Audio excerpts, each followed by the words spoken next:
We are so glad that you're here, and we're so excited to have Reverend Dr. Dale Weatherspoon from Easter Hill United Methodist Church in Richmond giving a our program tonight. I'm going to mute everyone.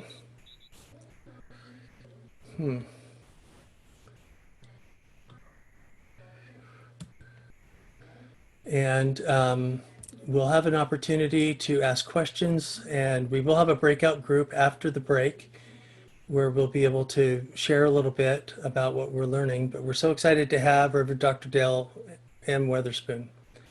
Easter Hill United Methodist Church is where he's serving right now, and we are so grateful to have him sharing his expertise with us as we come together tonight. And we are recording this, and if you have any issues with bandwidth or Zoom, it will be on the Interfaith Council YouTube channel starting 30 to 45 minutes after the end of our program tonight, which we anticipate to be around 8:30.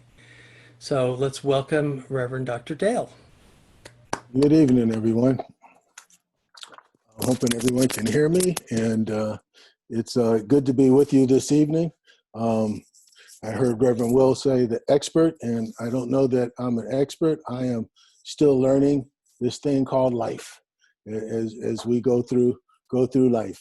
I have learned a few things along the way.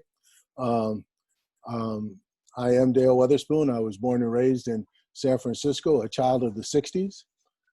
My parents came from the Midwest back in the 40s. My dad was the second, at that time, Negro police officer in the San Francisco Police Department, where he served for about 29 years. My mother was one of the first Black folks to work in the Social Security Department, and then later worked for the post office. We grew up in a neighborhood that was a middle-class neighborhood. We were actually at about the age of, about 3 when we had to move because they were putting Highway 280, a post right through where our front door would have been. And so we had to move. We moved a couple blocks away. Our neighborhood was a pretty diverse neighborhood, although it was predominantly African-American, predominantly Black.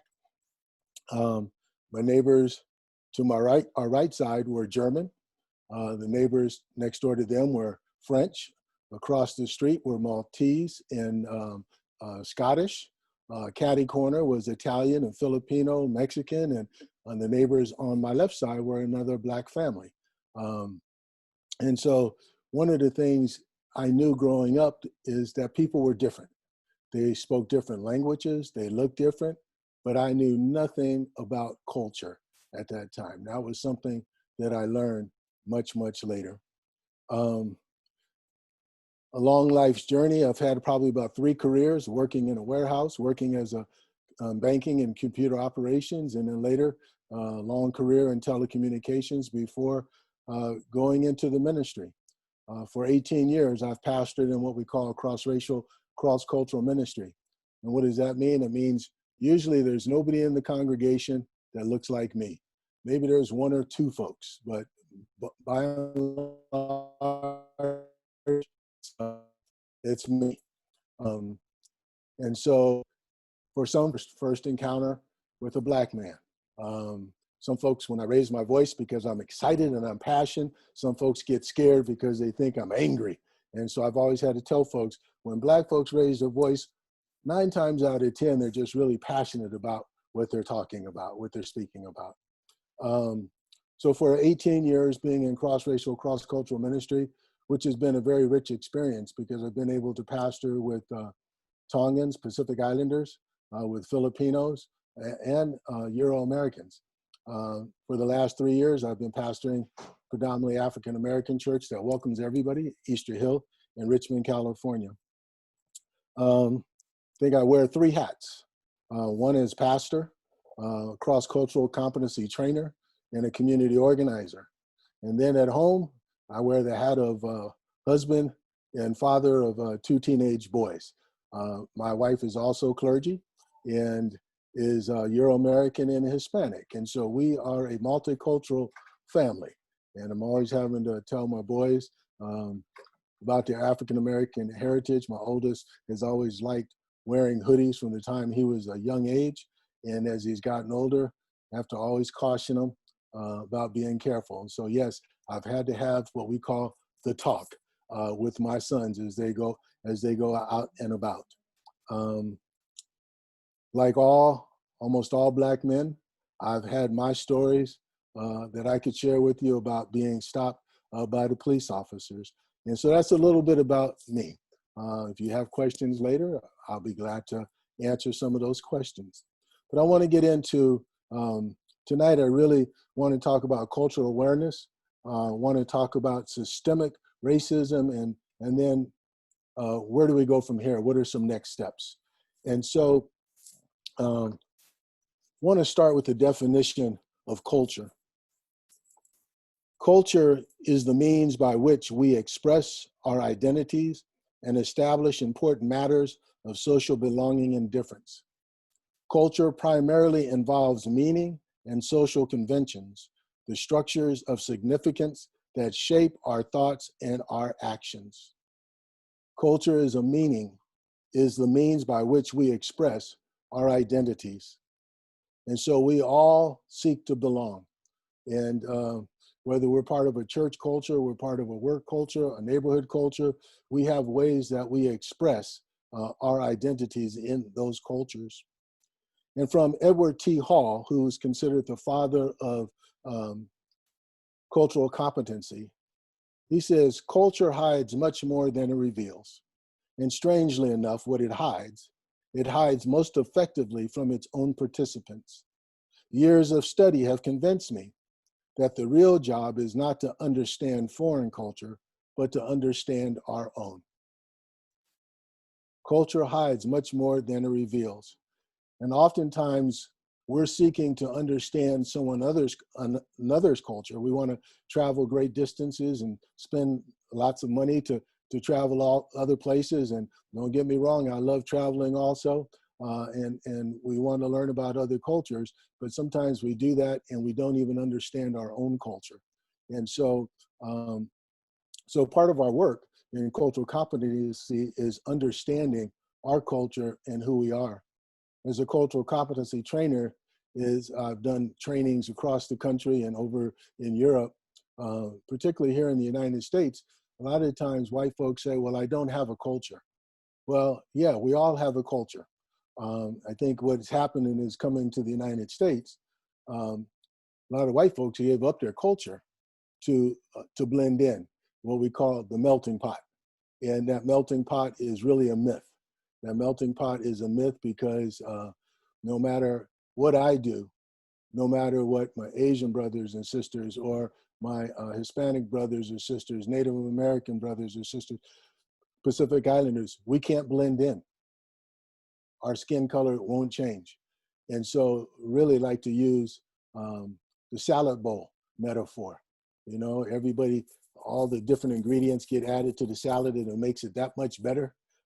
Or the tapestry, it makes it much more beautiful. And so part of what I want to do right now is kind of help us in understanding our own culture so that we understand that we have the differences and sometimes why we bump up against one another. By the way, we're all 97% the same. Our DNA is 97% the same. It's only 3% that makes us different. It's only 3% that makes us different. And so, Will, if you had that first slide, the 5 circles of identity. And before you put that up, let me say this about ethnocentrism. We all have a way that we see the world, if you will. We all have our own prescription. And we were taught to see the world by our parents or maybe our grandparents. And they taught us to see the world in a certain way that would help to keep us safe and that would help us to navigate the world. And, you know, as we get older, we get into our late teens or early 20s, sometimes we start to have some pushback with our parents because as we venture out into the world, we start to see things a little bit different and our values start to change somewhat. And but this ethnocentrism is the lens with which we look at the world. And so I want to help us to understand that ethnocentrism a little more with this slide. And I'm going to explain this slide, and then we're going to go into some breakout groups. But we call it the 5 circles of identity. As let's see, I got to close my screen here so I can see all of that. Okay. As a unique individual, I am defined by many identities, including age, education, socioeconomic, class, race, ethnicity, gender, nationality, language, religion, social orientation, and physical and mental challenges. And so we take a look at this circle. And in this circle, we start in the middle. And in the middle, we all have a personality. And I invite you to think about how it is you describe yourself. Not how others describe you, but how you describe yourself. So maybe later this evening before you go to bed, you can think about 2 words that you would use to describe yourself. We're going to take a look at the primary dimension. The primary dimension are those things that don't change. If we live long enough, we're going to get older. We're born with the gender. We all have some physical ability, and as we get older, we become, as someone said in a workshop many years ago, we become tabs, temporarily able-bodied. I don't jog like I used to, but I walk every day. Our sexual orientation, our ethnicity, our race, and that race is a social construct. Okay, we're all part of the human race, but we have this thing that's causing us a problem around race. Ethnicity is our belonging. Our ethnicity is how we identify. And so I could be African-American raised by white parents, and I might relate more as a white person than I would as an African-American. And so it's where we feel we belong. The secondary dimension, those are things that change. Some of you on this call, I'm sure, have lived in other parts of the United States, or maybe lived in another country before you moved here. And so our home, our geographic location can change. Our social class can change. We can move from poor to middle class, or middle class to upper class, or because of life circumstances, we might be doing well and all of a sudden find ourselves homeless. Our personal habits, our religion changes. We may have been born in one denomination and end up worshiping in another tradition. Our recreational habits, educational background, work experience, our appearance, especially in this COVID time, our appearances are changing. Everyone's hair is doing different things these days. Parental status, marital status. Before I was married, parental status didn't mean much to me. But being a parent now, that's important to me. I don't want to talk much about the organizational dimension, but want to look at the era. And when we look at that outer circle, if we look at political events, we might look at Kavanaugh being appointed to the Supreme Court, or the women's liberation movement, or if we look at world events, 9/11 affected everyone in the world. And right now, COVID-19, this pandemic, is a world event. Everyone is being touched by this pandemic.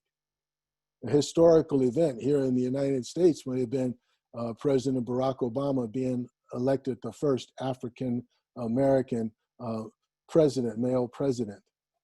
Cultural events, in June, we had the Juneteenth celebration. You may go to a Greek festival or participate in Chinese New Year's.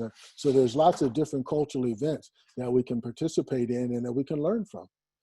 In terms of social events, it might be something like a Renaissance weekend, or reunions, family reunions, or high school reunions, or maybe it's that 4th of July barbecue that you just attended with social distancing. And so what I want to invite you to do is look at these dimensions, particularly the primary dimension, the secondary dimension, and the era. And I want you, as you look at those, think about five. Five. They don't all have to be in the same circle. They can be across those circles. Think about five of those that are listed there that influence the way you see the world, the way you make decisions, the way you live each day, that influences how you live each day. Just take a moment. Take a moment on a piece of paper. Write down five. Okay?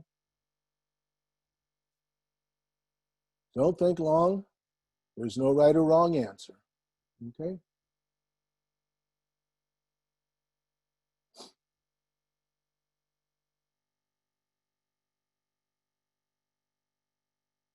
I'm going to give you about another 15 seconds.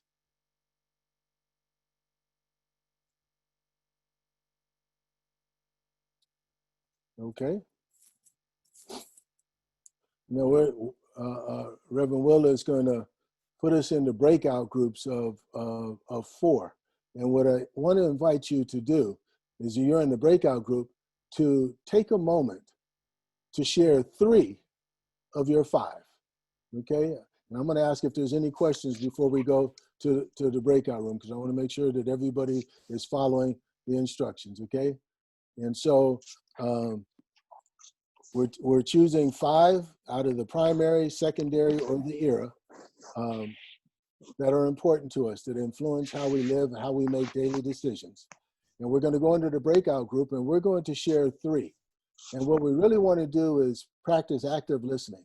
And so somebody will start, and then you invite somebody else to share, and just share your three and say why those three are important to you. Okay? I'll kind of share with you. My appearance is important to me. If I go into a hospital and I'm dressed in jeans and a t-shirt, folks will stop me and ask me where I'm going. But if I'm dressed in a suit or a sport coat, I can usually walk around and go in areas without being questioned. So my appearance is important to me. My parental status is I'm raising my sons to help navigate this world, always wanting to know that they're safe and trying to teach them. I think a historical moment for Barack Obama to be elected president. Never in my lifetime did I think I would see an African-American man, an African-American, male or female, be the president of the United States. And so it's helped me to motivate young people to say, you can be whatever it is that you want to be, even the president of the United States. Okay? And then after sharing, I would invite someone else. So you only take about a minute or so to share, not long. And don't ask questions, just listen to each other. Listen to each other and listen to what it is that each person in your group shares. Okay? Any Dr. questions? Dale, Yes. I've put the identity PDF in the chat room that people can Okay. download there if they want. Okay. Okay, And good. did Meg Keeley, did you have a question? No. Okay. So is everybody clear on the instructions? Did I do a good job sharing? Meg Okay. Keeley might have a question. No, I Okay. don't. No? Okay. Then we're good. No. Okay. All right. And so we're going to your breakout rooms. I'm going to give you, okay, there's going to be four persons in a breakout room. So everybody gets a chance to share. If four people for 5 minutes, maybe. Four or five people, and we'll give them 1 minute notice when we need to come back. Okay, sounds good. So everybody get an opportunity to share. See you in a few minutes.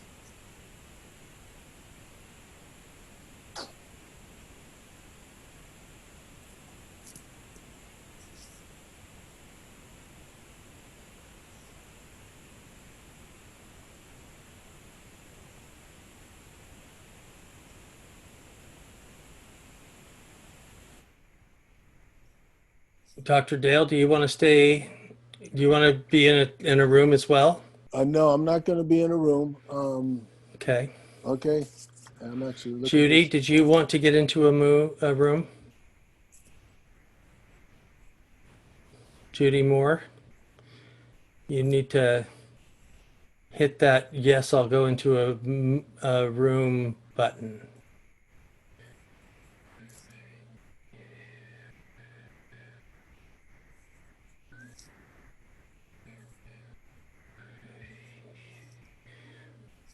Rosa Rico, you're just joining us.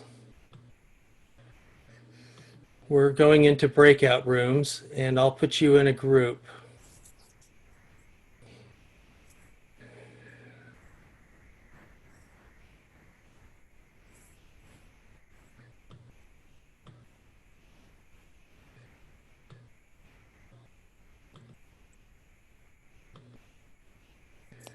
That's the piece I have to learn, is how to do the breakout groups. Yeah. So it'll automatically do it for you. Okay. And I'm going to go join a group. Okay. Let's see, which is the one that probably Awesome. needs more help. So I could join a group, huh? You Okay. can if you want. Okay. Let me And how do long that. are we, when are we going until? I was just about 5 minutes. Yeah. So 4 more minutes. Okay. You can, you may have gotten an invitation to group 9. Okay. Did you get that? Yeah, I did. Okay. I'll join it. Okay.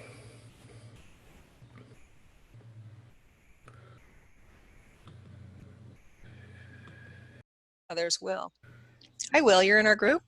I am. How are y'all? We're good. All right. Did you write down some of the functions there? Yeah, I already went actually, so I didn't know we were having a 5th. I was organizing things, so go ahead, Meg or Jamidi. Okay, sure, I can go next.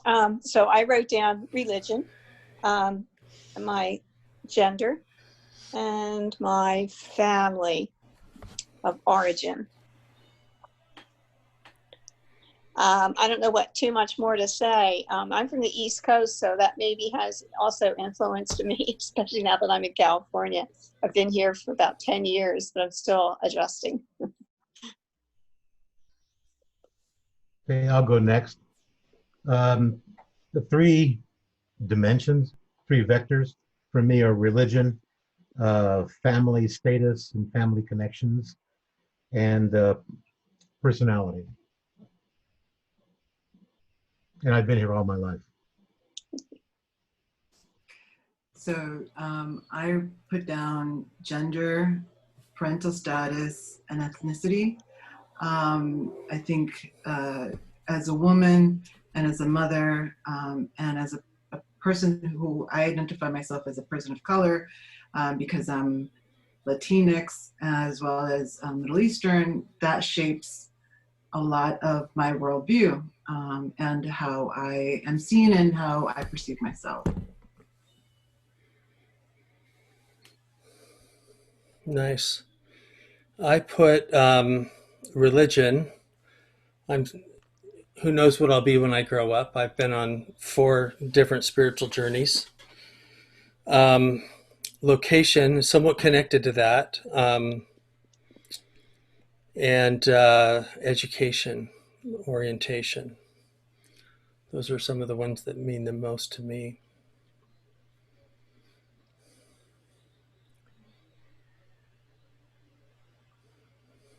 I didn't even see that location at the top.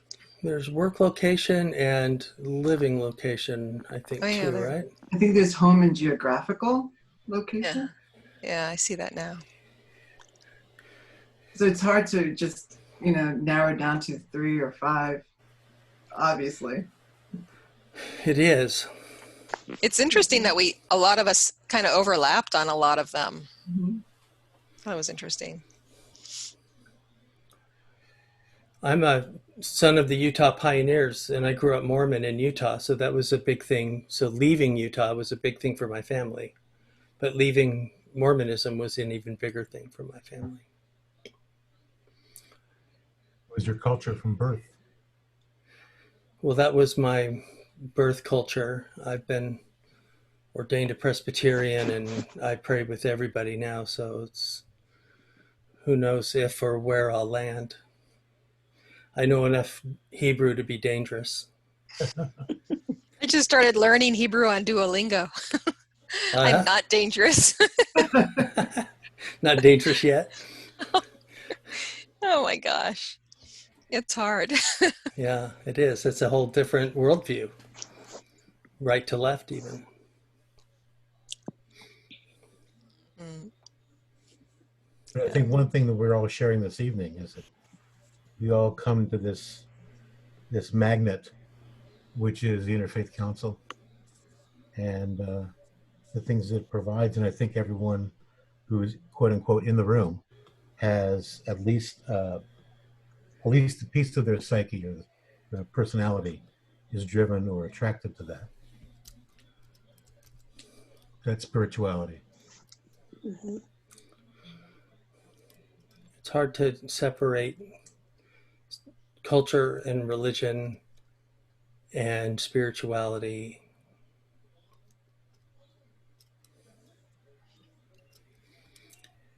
Okay, I'm going to give folks a minute to get back to our large group.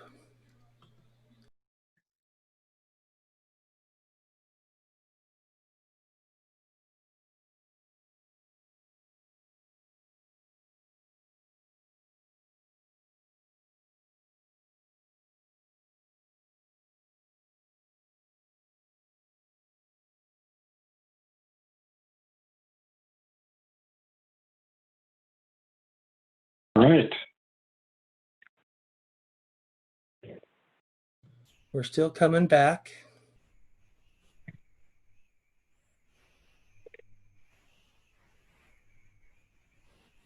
Well, I somehow got out of my room. They were still talking. Oh, and it's too late now, Okay. right? To go back. Oh, Okay. well, It's too late. All right. So we got everybody back, I'm hoping. And just want to say, how, just thinking not about, everybody's back yet. oh, not everybody. Okay. Let's give folks just a couple more minutes. Okay.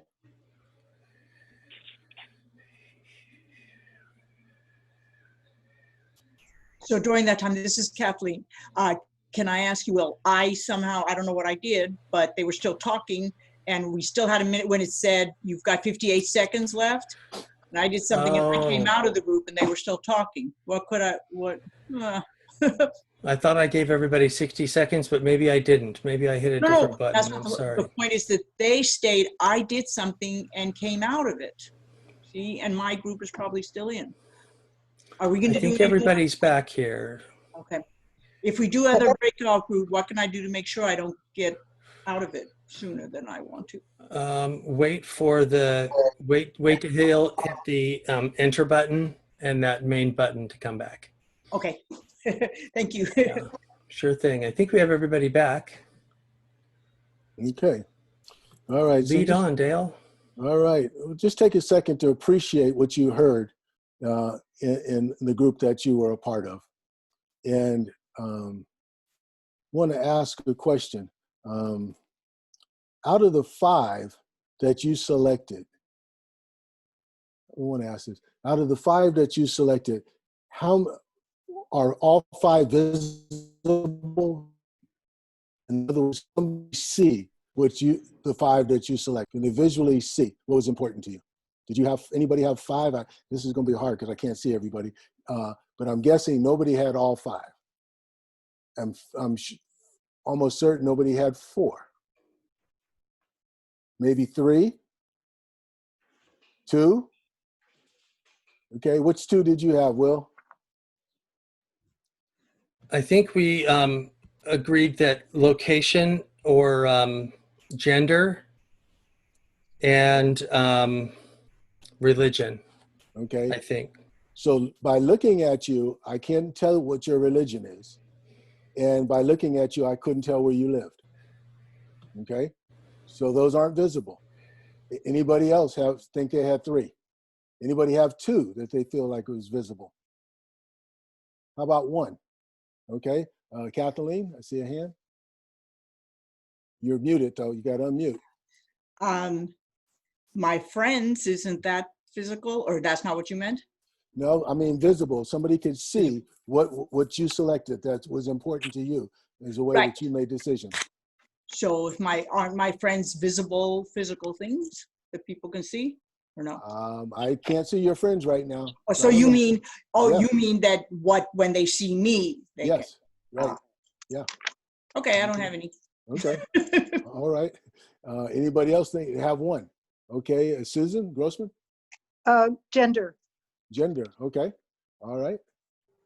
Okay. Anybody else? Ellen Mike? has her hand raised. Go ahead and unmute yourself, Ellen.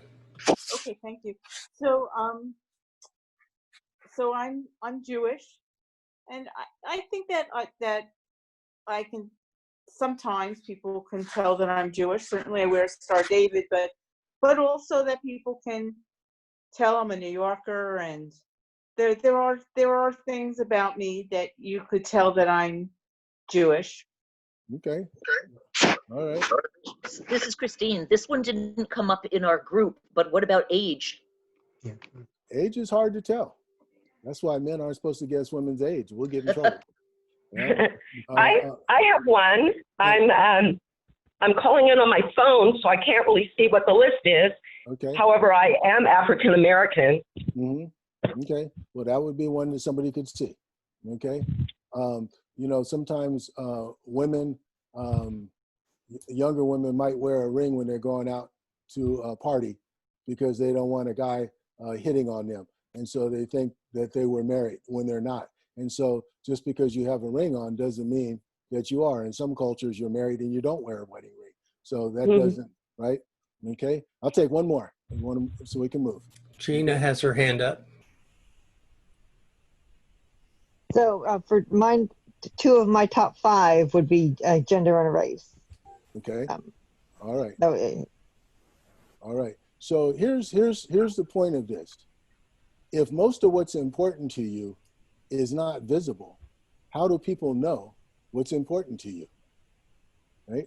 And so we get in a lot of conversations, we get in a lot of arguments sometimes. We're in committee meetings and we're disagreeing with one another because, you know, you want to set a time to meet, say at 7 o'clock, and somebody is a parent has got little kids and they're putting kids to bed, but because they can't come to the meeting at 7 o'clock, you might think they're not interested in what's going on, right? But if you don't know, but if you knew that they had kids, you could understand some of the pushback. And you might say, I really want you to be included in this group, and you'd find another time to meet. So the only ways that we know what's important to one another is by being in conversation and being in relationship with one another, okay? Is that helpful? Yep. All right. I'm going to move because I know the time is ticking here, and I want to make sure we have enough time at the end. Will, you want to do the next iceberg? Some of you may have seen this iceberg diagram. If I ask, what do people know about culture? Usually what people will share about their awareness of culture is what's above the waterline, okay? And so you can tell Pacific Islander by their dress, or you can tell a group by the way they dance, or the food, the Korean, and the way they may cook. So there's things, those things are basically what we can see, hear, taste, and smell, or above the waterline. But it's usually what's below the waterline. If you can raise the slide a little bit, Will. It's the things that are below the waterline that cause us, if you will, an iceberg crash, right? I was at one church and the older folks said, why can't those kids be still? And that was Euro-Americans. And the kids that were running around were Pacific Islander kids. Well, the Pacific Islander kids kept coming in and out of the sanctuary doing worship, but they felt very comfortable and like the church was their home. And so one group was raised to sit still and not move. And if you moved, you got a little whack on the hand or the leg. But the Pacific Islanders, that wasn't the case. Dating patterns, that's under the waterline. A lot of the Tongan girls never went to their proms because a brother or an uncle or father would have to accompany them. You couldn't go on dates unchaperoned until you were married, right? And so we'd say, what? That doesn't make sense. So the whole thing about child rearing, how we make decisions in our families, concepts of justice, all of these things under the waterline, responsibility, social power, they cause us what we call iceberg crashes. And so if you think about what sunk the Titanic, it wasn't the iceberg that they saw above, it was what was below. And so I want to just quickly move, and in the next slide, the process of adjustment. And so what happens when we're feeling our palms sweaty, our heart beating a little faster, what's going on? We expect others to be like us, but they're not. We call this a cultural incident or the iceberg. And that leads us to some kind of reaction. And we have two kinds of reactions. One, we can withdraw, right? And we can react negatively, we can argue, we can attack, we can talk about that person or that group, or we can become aware of our reaction. Okay, you want to slide it up just a little bit? Okay, we can become aware of our reaction and let our feelings subside, and then we can get some more information about the incident of the meaning of the incident. When I've had iceberg crashes with other cultures, I have what I call cultural informants. I have colleagues in Korean culture, Hispanic culture, Pacific Islander culture. And so I can go to them and I can say, this is what happened. This is what I said. This is what I did. Tell me what's going on. And in one case, it said your distance with one culture said you were standing too close to the person. Their spatial distance is a little bit farther apart, right? Or in another culture, you were looking them into the eye and they don't do direct eye contact, right? And so next time I'm in a conversation, because I'm aware of that culture, because I've received more information, I can act more appropriately, and then I can engage in a healthy conversation, okay? And so one of the things, here's some questions we call strategic questions for a more effective understanding. Don't ask why questions. When you ask why questions, people get defensive. You can ask what or how questions, because then people are more open to explaining their process. They don't feel on the defense. Here's some questions that I like to use. Can you tell me more about that? I noticed such and such, but I don't understand, or I'm confused. Could you explain that again? Okay.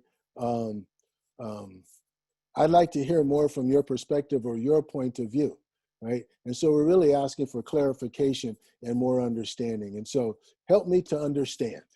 That's one of my favorite ones. Please help me to understand. I want to know more, okay? And so we need to have strategic questions so we can further the conversation and become more aware of the other, okay? In the United States, the typical United States values are, it's up to you, self-reliance, right? And so we hear that said by pull yourself up by the bootstraps. I may say a little bit more about that later, but how do you do that if you don't have boots, right? Take charge, control, level the playing field. So we like to talk about equality as opposed to equity. Reach for the dream. American dream is realism. Play by the rules, law and order. Tell it like it is. So speaking up. And so when I'm in a group with particularly Asian folks are indirect speakers, and they're not always just going to jump into conversation. So if I'm facilitating a group, I have to realize who's speaking and who's not speaking and invite them to participate in the conversation, okay? When I'm in a meeting and I'm only one or two Black folks in a meeting with all white folks, I was raised to raise my hand, and I'll go in a meeting and raise my hand, and they don't call on me, and I have to do code shifting. I said, oh yeah, I'm in this meeting with all these white folks, and I just have to start jumping in, right? And to share my perspective, to share my opinion, okay? And then, so those are some of the American values. Any questions? Any questions you have on that?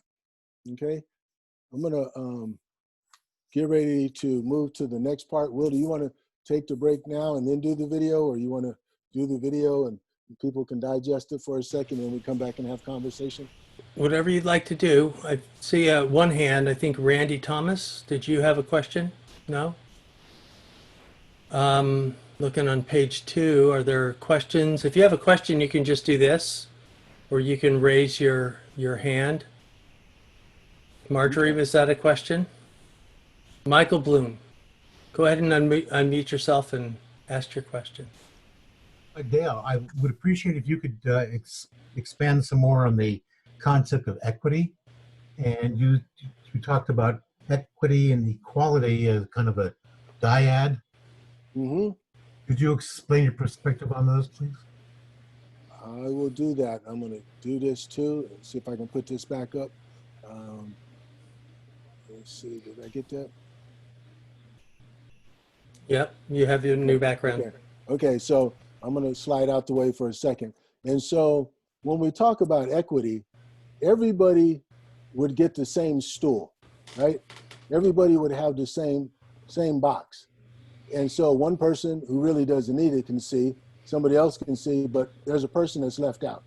If you go to the next one, the equity is the person who didn't need the box doesn't have it, but he can still see. He can still see the game. The one in the middle still has his box, but the one on the end who couldn't see, now he doesn't just get one box, but he gets two boxes. Now all three of them can enjoy the game. When we think about healthcare for all, it sounds like a really great concept, and I'm all for healthcare for all. But healthcare for all doesn't work for people in a rural community that don't have transportation to get to the city. And so unless you're providing transportation, making it equitable, that healthcare doesn't do any good. Or unless you work to get doctors into that community, healthcare for all isn't beneficial to everyone. And so we're often thinking about equality when we really need to be thinking about equity and ways to level the playing field. On the far side, it's really a slide about liberation. If we're working towards liberation, we're getting rid of the boxes altogether. So there are no obstacles. So everybody can participate in this game of life without being hindered, without being oppressed. Does that help answer your question? Obstacles. So the gestalt here is a redistribution of excess needs. Yes. Yeah. To those who are most. Yeah. In our school district, the school district is doing some cuts, and they're doing cuts across the board, right? Well, the schools that are well off, those cuts might not hurt them that much. Right. But the schools that are poorer, that same cut is significant, right, because they're already behind. And so that's equality. Let's do this in an equitable way. Okay? All right. Where we jump from the equality to the equitability. Yes. Okay. Thank you. All right. Other questions? All right. Want to take, can we do a 3-minute break? I'm seeing time is going to be real tricky here. Can we take a 3-minute break? And then we'll come in and we're going to hit the home stretch and we're going to be moving fast. Or should we just ask a question that, are we doing okay without a break? Can we just go through so that we can keep going with the program till 8:30? And if anyone needs to take a body break, feel free to do so. How's that? Why don't we just keep going then? All right. So let's queue up, get ready to queue up the video. And as you're doing that, I want to say, one of my fears, we're going to move into this section I call moving the race conversation forward. And one of my fears is I'm afraid the country is moving towards another civil war. And it won't be the North versus the South or blue versus the gray, but those that want to take the country back to slavery and for it to be all white versus the people who know that the country hasn't yet seen its best days. And so thus we need to understand how white supremacy works, what privilege we have, and how we use it for the common good. And all of us have some privilege now, and then what it means to be an anti-racist. Okay, so I want to go ahead and show this video, please. Is there any other introduction to the video you want to offer? This comes from a series of videos, right? Yes, just that. It'll speak for itself.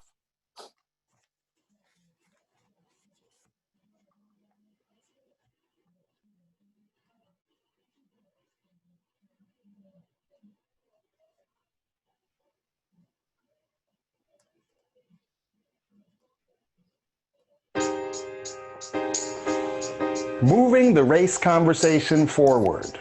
You've probably noticed that when our news media talks about race, when they talk about racism, when they talk about racial justice issues, they quite often talk about it all wrong. But have you ever tried to quantify exactly how and why the media gets it wrong about race and what we can do to fix it? Well, there's a new paper published by Race Forward entitled Moving the Race Conversation Forward that sets out to do just that by compiling nearly 1,200 articles from major newspapers and cable news outlets and systematically breaking down the most common mistakes we fall into when we talk about race. And in their research, Race Forward identified 7 harmful practices, the 7 most common bad habits in media coverage of race, as well as recommended strategies to get us back on track. And I recommend reading all 7 for yourself, but right now I want to focus on just one of the biggest traps that racial justice conversations fall into, which is our tendency to focus too much on individuals instead of systems. Because when we talk about race, when we talk about racism, when we talk about racial justice, it's important to remember that there are levels to this thing. There are at least 4 different levels of racism that each need to be considered. The first level is internalized racism, which is all the prejudice, bias, and blind spots you might have within yourself as an individual. The next level after that is interpersonal racism, which is what happens when we act out that internalized racism on each other. Those 2 levels, the internalized and the interpersonal, are the 2 individual levels of racism. And those are the simplest ones to focus on, the easiest to recognize in our day-to-day lives, the ones we spend most of our time talking about, but I'm here to tell you,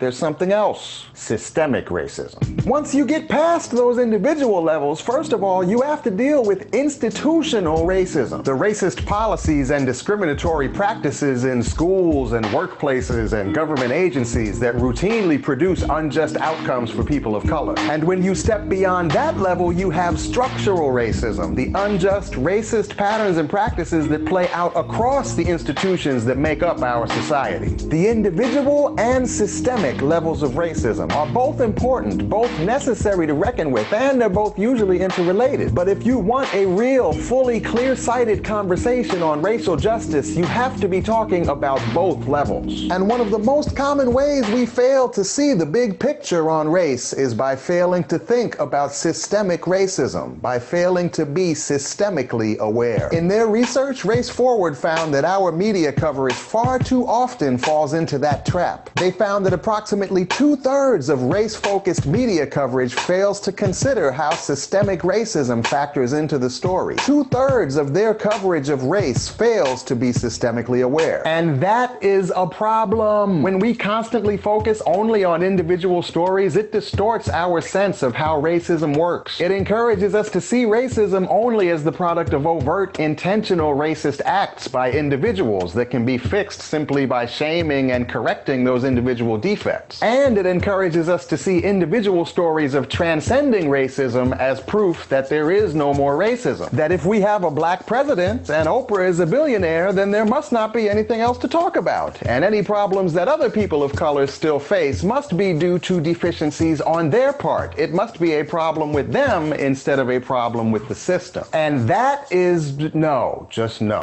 We cannot have a real, thorough conversation about incarceration rates for people of color, about the thousands of families torn apart by our immigration policies, about the perennial disparities in education, housing, healthcare, employment opportunities. We cannot have real talk about any of the biggest issues that affect us all as individuals if we are not also thinking about the systems involved. We cannot have a discourse that brings us closer to racial justice without being systemically aware. So next time you listen to the news or read the news or watch the news or surf the news, you should take a minute to ask yourself, is this coverage systemically aware? And read Race Forward's new research paper entitled Moving Our Race Conversation Forward for more on these issues and for intervention strategies to help us have some real talk about racial justice.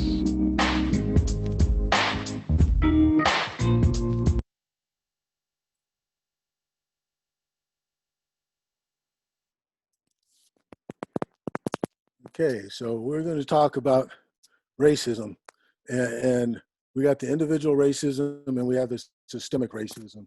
The individual racism, a lot of folks may say, well, I'm not a racist. And That may be very well true.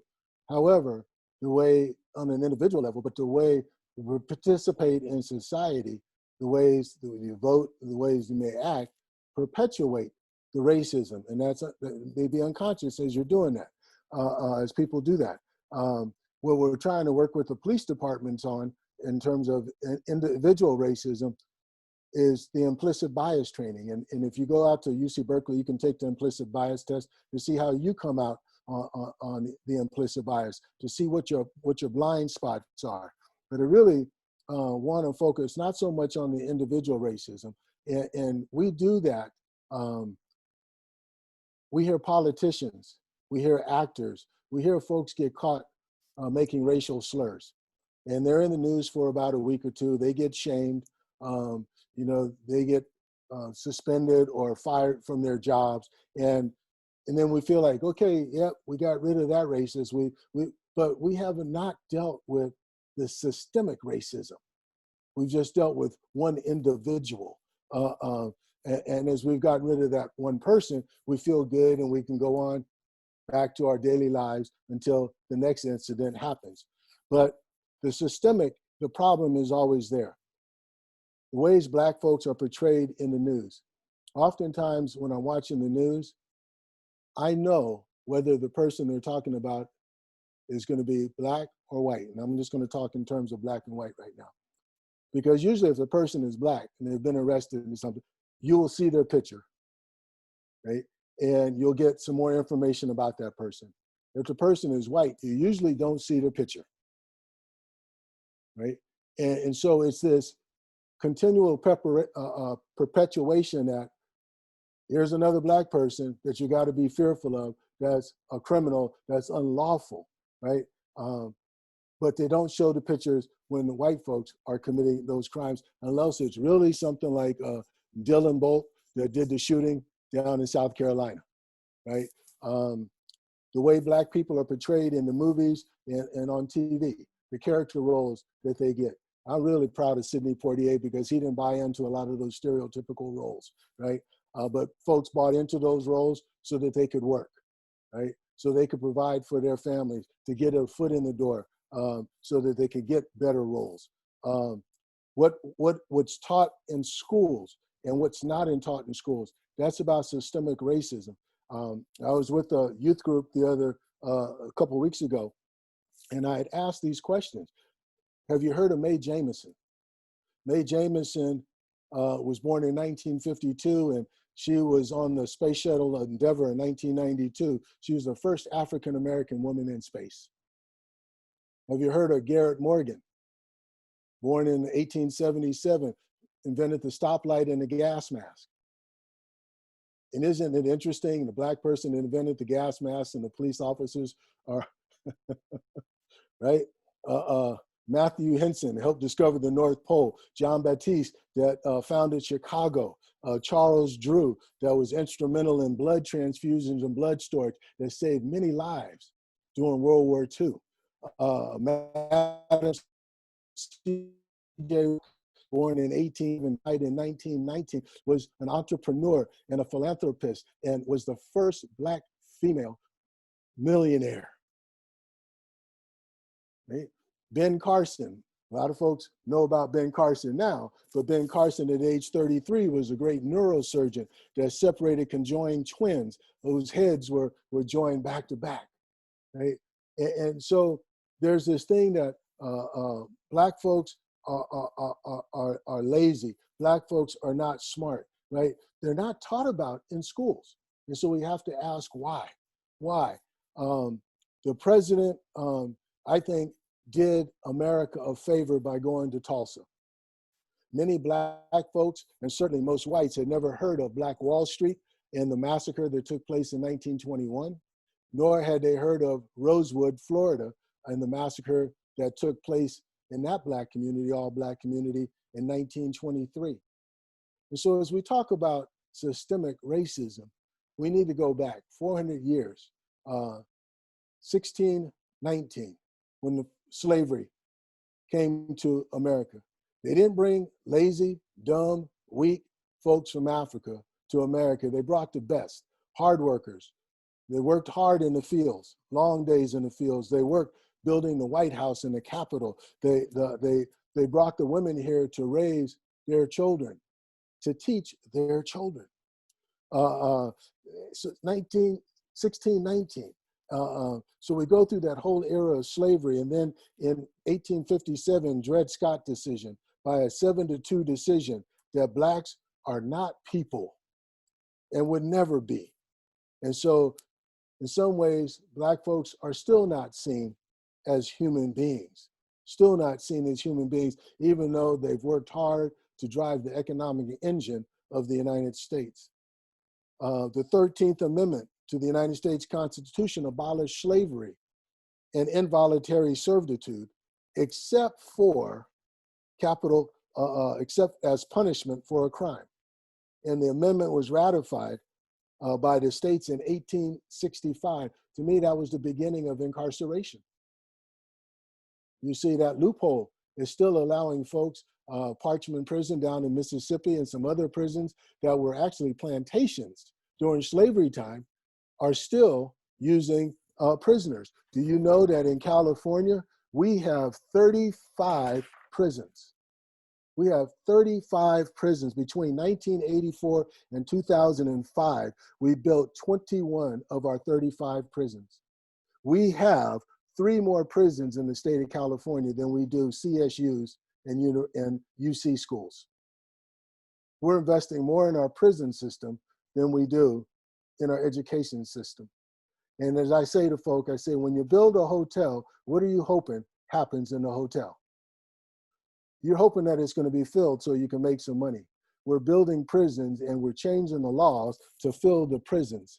We're changing the law to fill the prisons. Mass incarceration started long ago. It started with the vagrancy laws, black men looking at white women, black men being out of work. Those were all causes for being thrown in jail, right? And so if you couldn't find a job, even though you may have been looking, you could have ended up in jail. And then we get to 1896 in Plessy versus Ferguson. By a 7-1 decision, the Supreme Court affirming racial segregation, separate but equal. And then we get to World War II. Folks like my dad coming home from the war, and the GI Bill. The GI Bill helped the white soldiers to catch up when they were behind in their education, to catch up by going back to college so they can get their education. The GI Bill that helped them to buy homes, but that GI Bill wasn't available to the black soldiers, wasn't available. And so we got some white folks that are really opposed to welfare. Well, welfare, that was welfare in its day. Those white soldiers got a hand up so that they could get ahead. Today, the welfare system is the government giving tax breaks to the rich, while the poor and the marginalized are hurting in this COVID time. Then we move forward from there to the civil rights movement. In 1963, most folks know about March on Washington, but forget it was called the March on Washington for Jobs. And most people don't remember that, but they do remember Martin Luther King's I Have a Dream speech, okay? 1965, we got the Voting Rights Act. In 1968, the Fair Housing Act. All that was to help us be part of the democracy. Redlining was another one of those things that prevented black folks from buying homes in certain neighborhoods and from getting loans in banks. And so that all got outlawed in 1968, but it still happens today. It's still happening today. And so that systemic racism is still going on. The war on drugs. Black folks and white folks use drugs at an equal rate. They use drugs at an equal rate, but the arrest records are different. The arrest records are different. The incarceration rates are different. You all know crack cocaine and powder cocaine, different sentencing. Black folks use crack, white folks, businessmen, were using the powder cocaine. Didn't get the same kind of sentencing. Marijuana, you got sent to jail, some folks for years and years, for life, for having possession of marijuana. It was treated as a crime. The opioid addiction comes, and most folks in the Midwest strung out on the opioids, and it's not criminalized, but it's treated as a medical issue. Why is one treated one way and another treated another way? We already talked about the myth of the melting pot versus the salad bowl. Want to say this about color blindness. We hear that phrase, "Oh, I'm colorblind," and it would say, "Please don't be colorblind. I want you to see me. I want you to see me in all of who I am, all that I've gone through, all that I accomplished. See our Hispanic brothers and sisters. Don't be colorblind to them." And the truth is, even though you may say that, think about being in an elevator with a black man. Looking at that button, just can't wait to get to your floor so you can get off, because there's a fear. There's a fear. The person has done nothing, but because of how we've been socialized, we're in fear.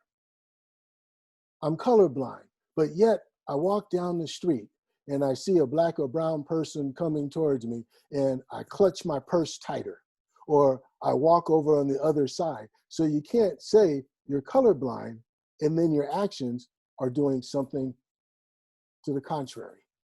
Okay, so we need to be aware of our actions. Any questions? Any questions to this point?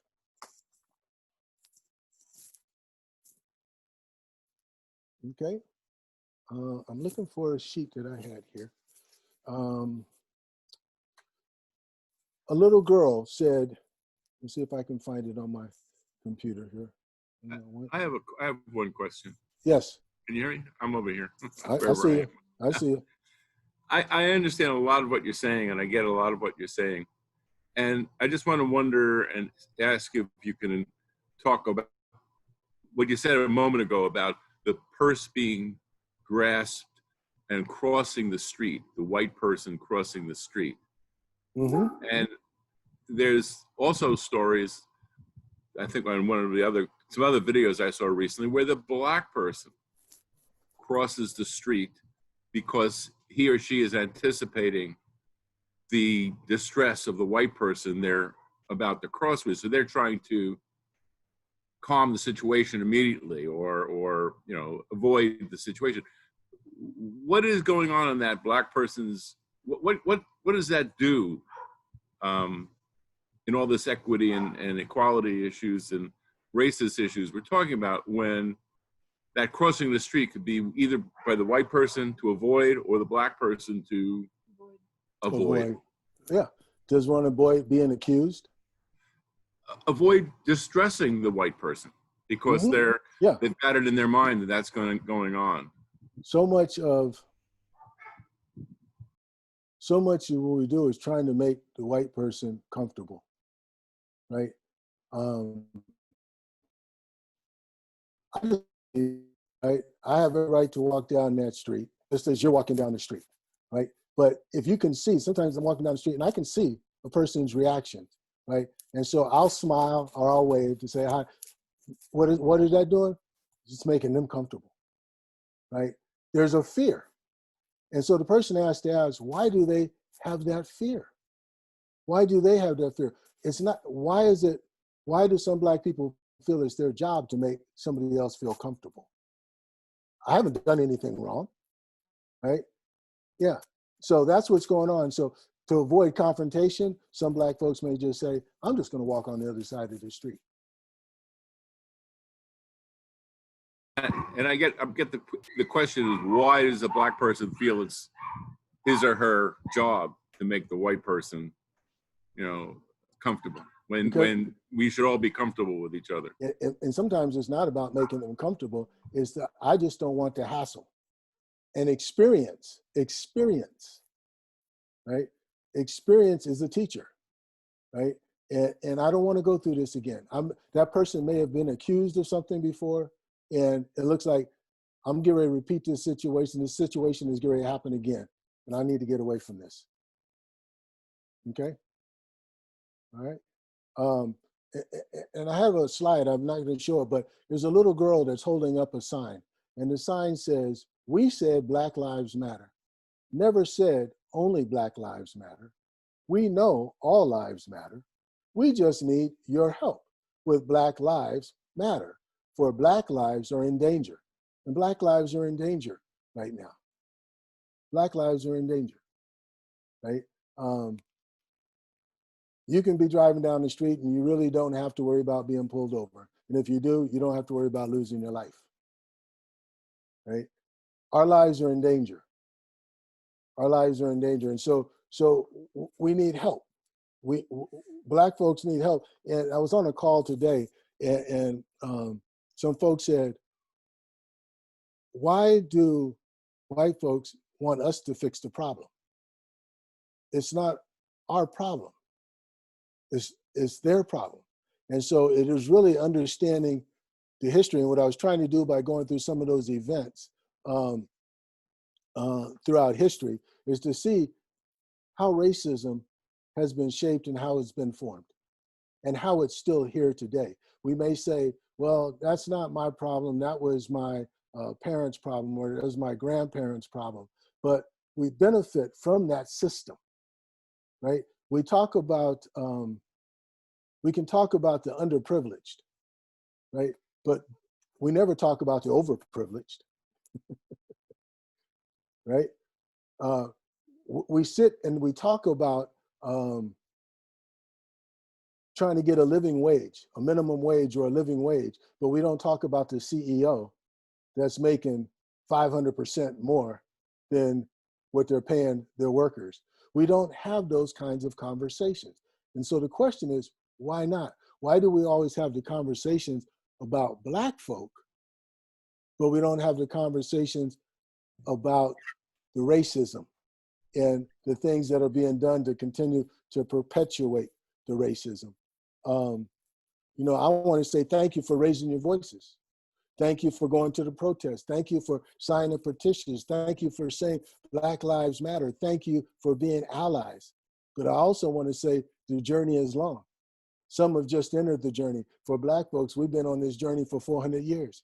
But we need you to stay with it and not tire of doing good works. You see, for a lot of Black folks who are thankful for the allies right now, the question is, how long are the allies going to stay? You know, after 2 months, 3 months, is this going to wear off and go back to life as usual? Or are you going to stay in this for the long haul? It's not enough for Mississippi to change their flag. It's not enough for Virginia to remove the statues of Robert E. Lee. It's not enough to change John Wayne Airport down in Southern California, or to remove the statue of Christopher Columbus in San Francisco.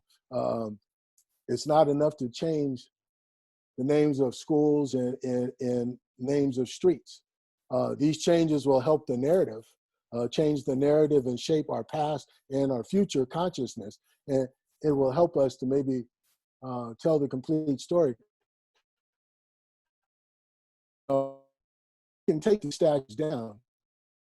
Maybe you put them in a museum, right? Because don't want to erase the history, but how do we talk about it and tell the whole story, the complete story? It's a start, but these things are a start, but they're not about change, systemic change.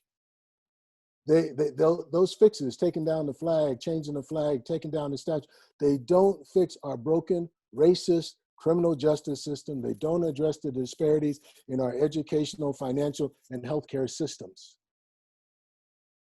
right? Until everyone, why are more Black folks dying of COVID than other folks?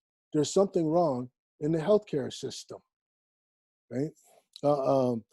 But we need you to support Black businesses. We need you to support the move to release all nonviolent drug offenders from jail and to have them expunge their records. Why expunge their records? So that they can get jobs, so they can get housing. Without housing, without a job, right? Need you to support dismantling the prison industrial complex.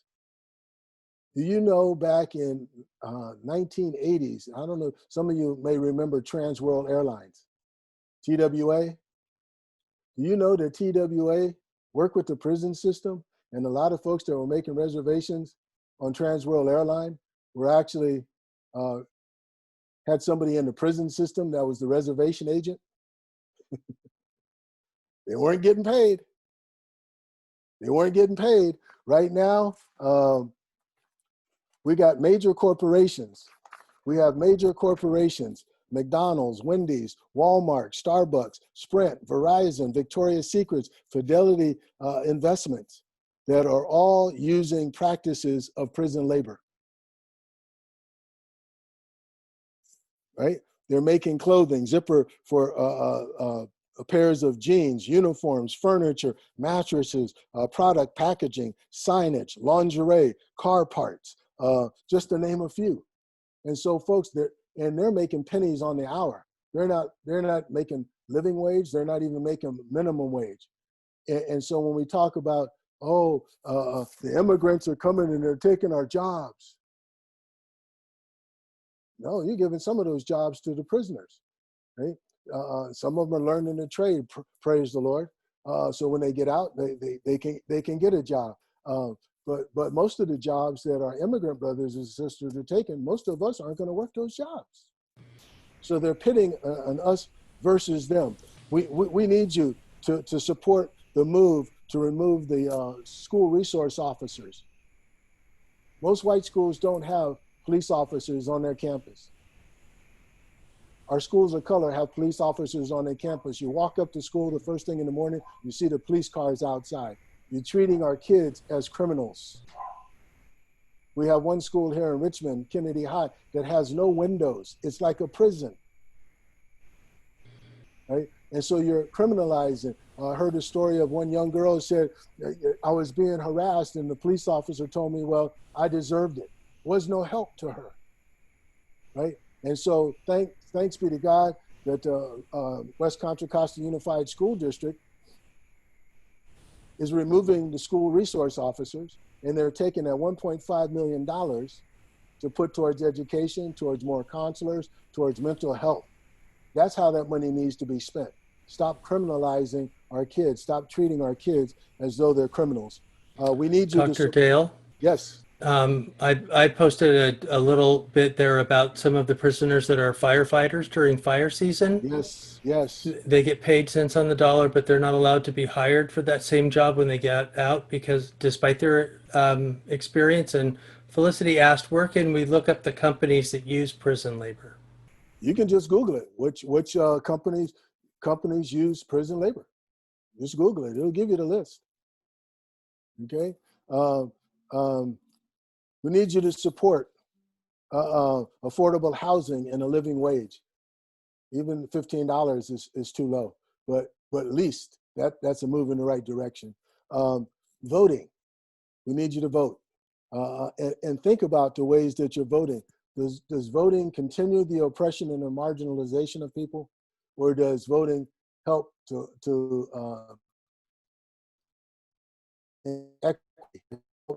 better people's lives that you vote? Do we want a country that's a country of law and order, or do we want a country that's liberty and justice for all? You know, when I call the police, I want them to show up. I want law and order too. I want to be safe as well, right?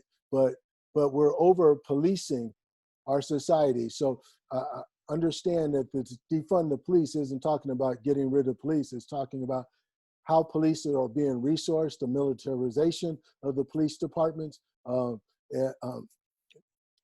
so those are the things that need to change. We need to change the money bail system. We need to change the money bail system. Years ago, I went to court with one of my young people in church. Happened to live in a bad neighborhood. There were gangs in the neighborhood. He wasn't a part of any gang, doing well in school. Well, I was sitting in court.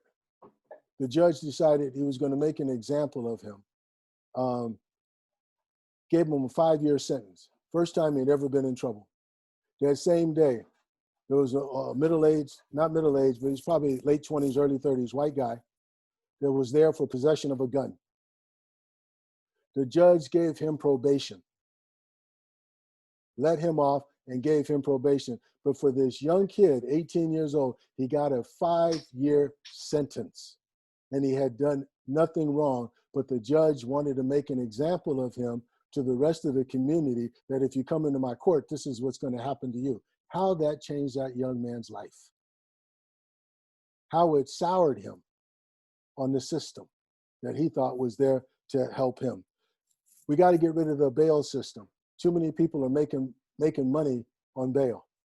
Young man, you may or may not know, people get arrested and they sit in jail if you can't have the bail to be released.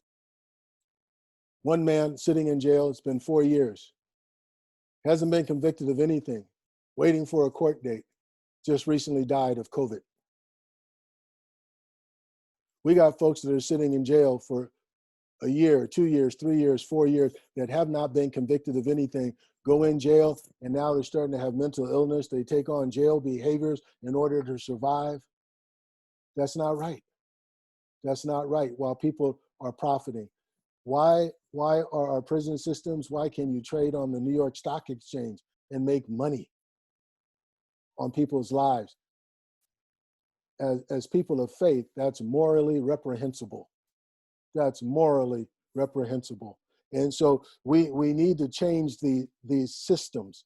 We need to change these systems. We need you to keep learning, to keep doing your work, to keep reading, to keep asking questions. And we need you to become comfortable in your discomfort and not run when the conversations get hard or they get tough.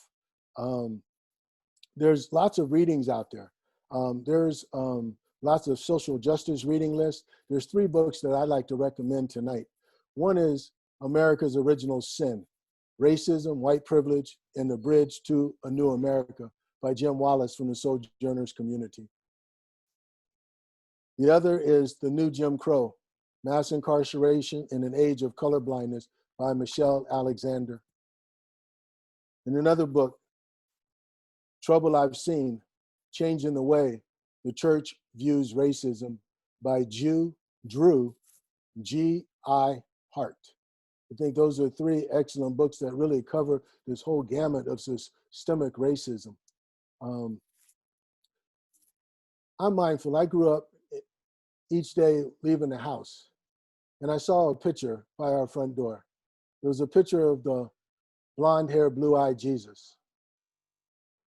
And it wasn't until I started learning history that I understood that Jesus wasn't white. Jesus wasn't blonde and blue-eyed. But what we've done in the West is we've westernized Jesus to fit us, to make us comfortable. I said to someone recently, how would you, there's a story in the Bible about Jesus turning over the table of the money changers. And if you will, just close your eyes and you think, here's Jesus who's white that goes in and turns over the table of the money changers. What do you think? What are you feeling? Now think of Jesus being black, dark skin, and he goes into the temple and turns over the tables of the money changers, fighting to change an oppressive system.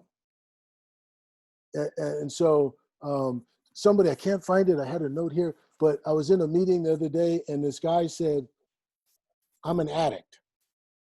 He said, I'm an addict to my whiteness. I'm an addict to always wanting to be right.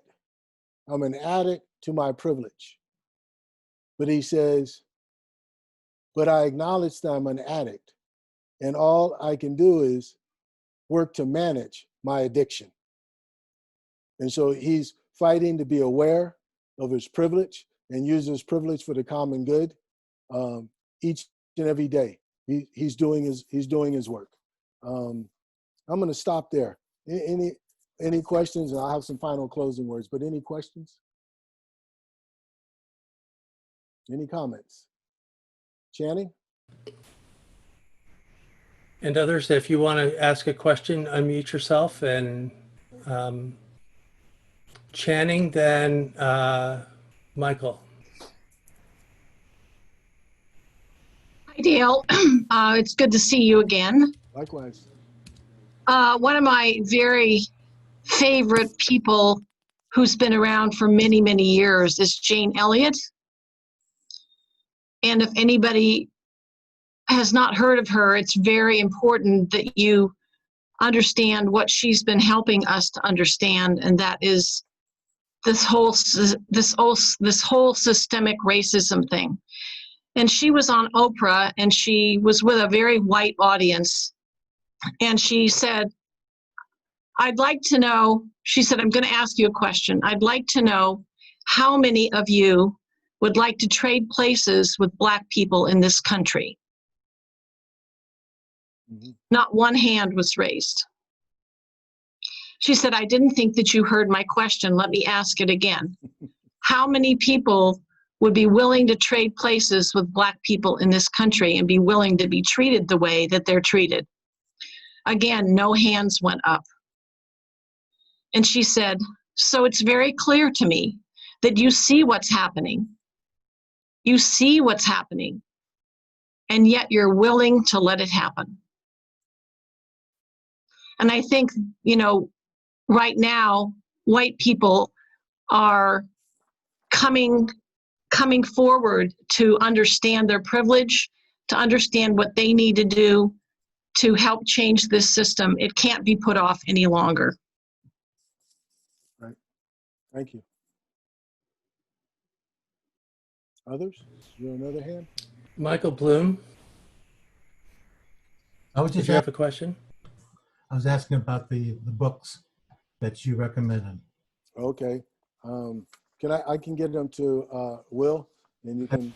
Thank you. I've been making copies of some of the links that are in the chat room already, and including the link for the Race Forward video.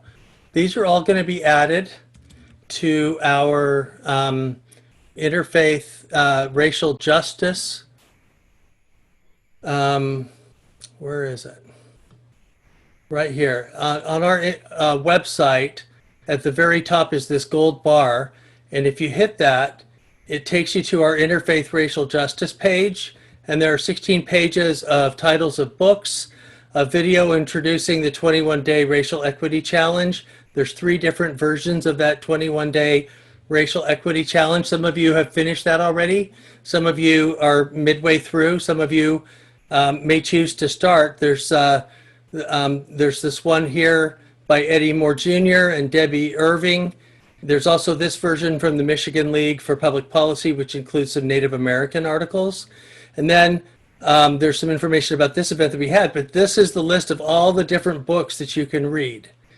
And we encourage you to buy them from local, independent, or Black-owned bookstores. There's articles and statements to read. There's some compendium pages with lots of other links in here as well. There's movies and documentaries that you can watch, including where you can stream them. Many of them have been put up, especially during this season. So for people that are doing some of their own work, they can have access to these. There's podcasts you can listen to, sermons you can hear. This is a compendium of resources for healthcare, education, and communities.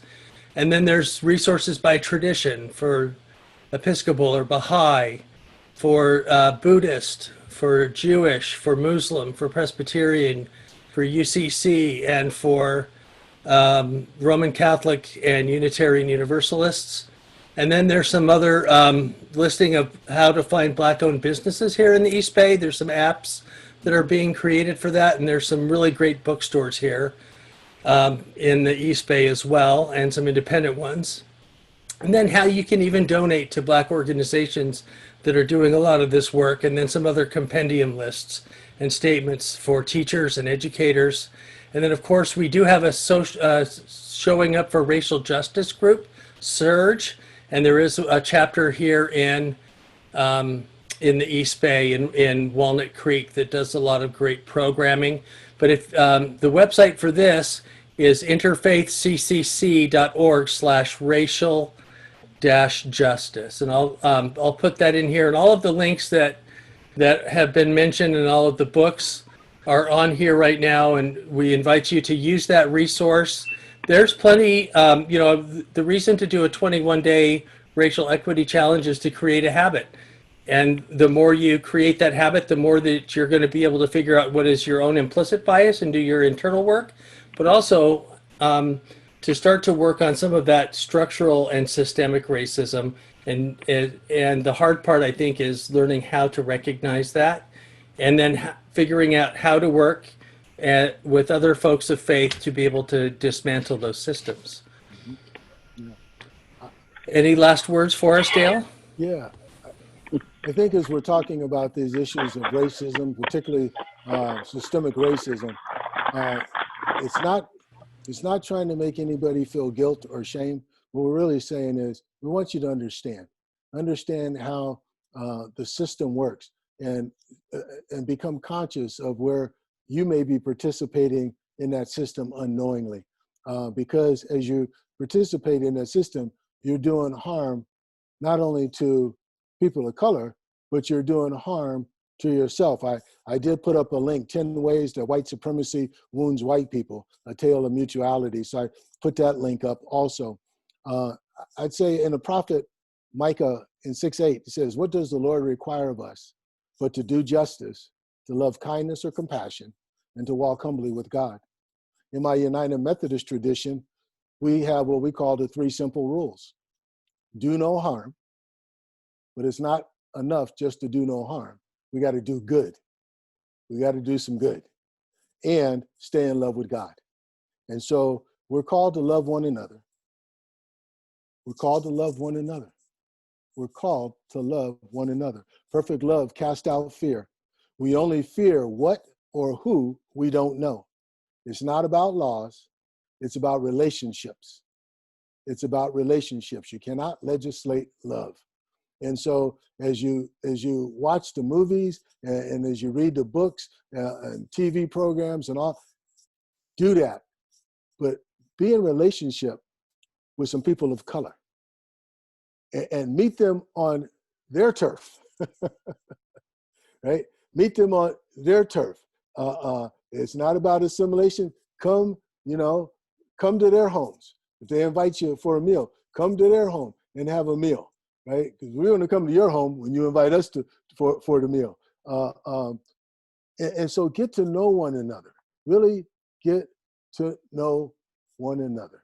And so that's my prayer. As you continue this work, that you just become more systemically aware. And if you feel the conversation is going too much towards individual racism, kind of guide it back, as the person in the Race Forward video says, we've got to have a conversation about both. We got to have a conversation about both. And I really believe we're at a pivotal moment in our country's history where we can change the systems, where we can dismantle the systems, and we can bring about a new America that we have not seen before. And I'd rather have that happen than a civil war. So thank you for allowing me to. Let's thank Dale. Thank you, Dale. Have a good evening. Thank you. Thank you. Thank you so much. You're welcome. We really appreciate your presence here and Awesome. helping us go deeper tonight. We're going to continue doing our work. Thank you, Dale. Thank you.